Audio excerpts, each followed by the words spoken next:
Here's the whole sordid story. Well, maybe it's not sordid.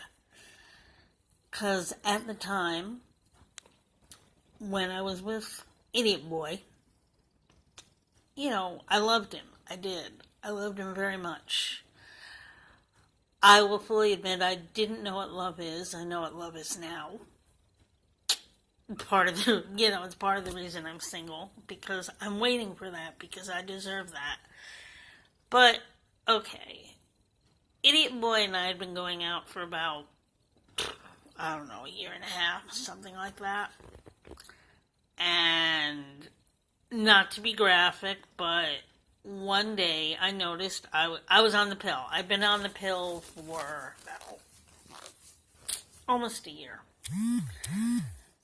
And I had mixed feelings about being on the pill, and part of the reason I was on the pill was to regulate my cycle, because my cycle was all over the place, but let's be totally honest, also because I was sexually active. I mean, let's not mince words. And being Catholic, it was a big thing. I didn't take the sacrament. I had all sorts of mixed feelings. And understand, I'm speaking for me. This is my story. It doesn't apply to anybody else, but this was me. So one day, I found out I was spotting. So the first thing I did was call my gynecologist. And my gynecologist said, well, you really should come in because it's a concern. And you should, what I was told is come in to take a pregnancy test because you could be pregnant. And I freaked. I freaked out. The first thing I said, I told Mark and I said I could be pregnant. His brilliant response was, how do I know it's mine? Lovely.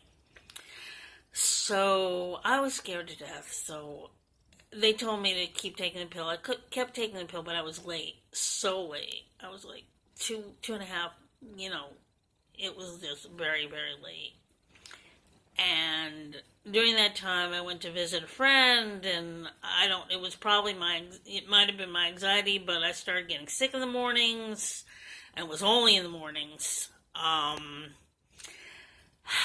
It was, scary because I remember at some point, I was hanging out at my parents' and all I could think of, I could barely function because all I kept thinking was, my God, what if I'm pregnant? I would have had it. I think I would have had it. I don't know how I would have lived. I was praying my parents would be understanding. I had sort of worked it out with Mark, who told me he was scared, but still such a dickish response. I don't know why I didn't leave him then.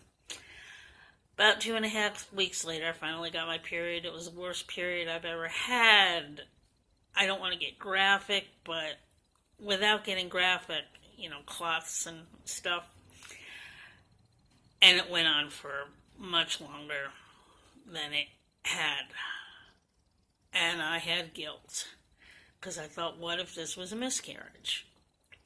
And I was guilty and hated myself, just awful. It messed me up for a long time. And, eventually I went to confession, and I was forgiven, and God loves me, and I know God loves me, and it's done, and I figured on the off chance I was pregnant, I'll find out when I die. I'll get to meet my kid, it was a kind of neat thing. Do I dwell on it? No. Did I dwell on it? There were years when I dwelt on it. I dwelt on it. I made myself miserable. I lost all kinds of weight. But I forgave myself. I'm forgiven and I forgave myself.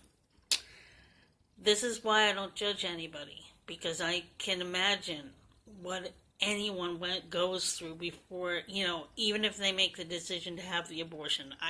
It's awful. It's an awful thing. I won't judge anybody. I can't judge them. It's horrible. It's just a horrible thing.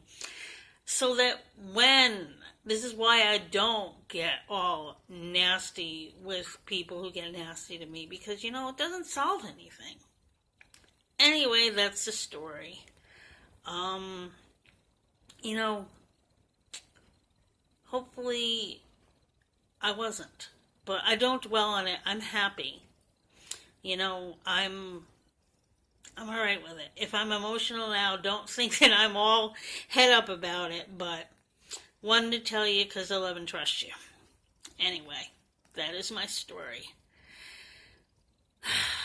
In other news, I really wish I were at that dance party tonight. Oh, can you imagine?